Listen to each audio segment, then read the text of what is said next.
Today, we're focused on the top cyber challenge we face, and that is the cyber workforce gap. This issue has been a top priority for me and other members of this committee since last Congress, and I know it is for many of you in this room as well. There isn't a city or a state in this country not affected by this cyber workforce gap. Currently, our nation lacks about 500,000 cyber professionals. That's a deficit of 1 million eyes, and this means that many of our networks and critical infrastructure are going unwatched, even while malicious nation-state actors like Volt and Salt Typhoon target them daily. At a time when we need to go on the offensive, we can barely play defense. We simply don't have enough people in the right jobs with the right skills to stay on top of the significant cyber challenges our homeland faces.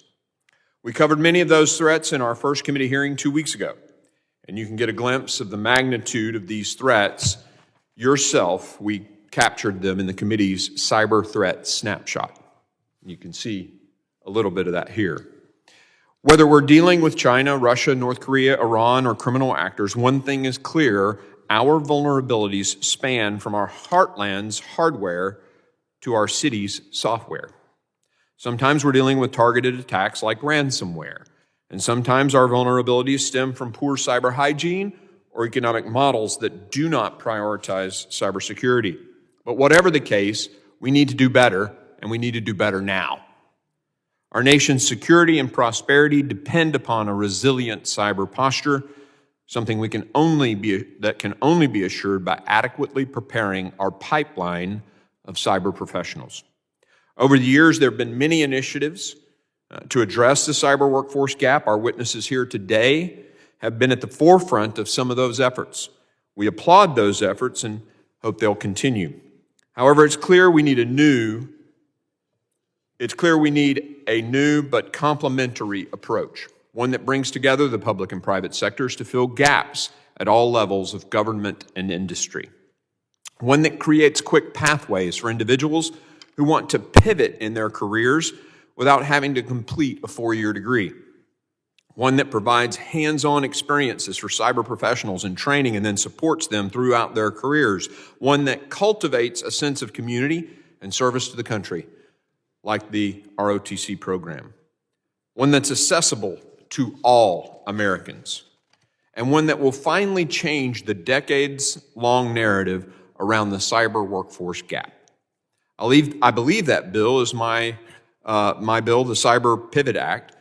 It directly addresses all of these issues in a meaningful way, and that's why I reintroduced my bill today, alongside Representatives Guest, Jimenez, Higgins, Strong, Biggs, Evans, Molinar, Ezell, and Rogers.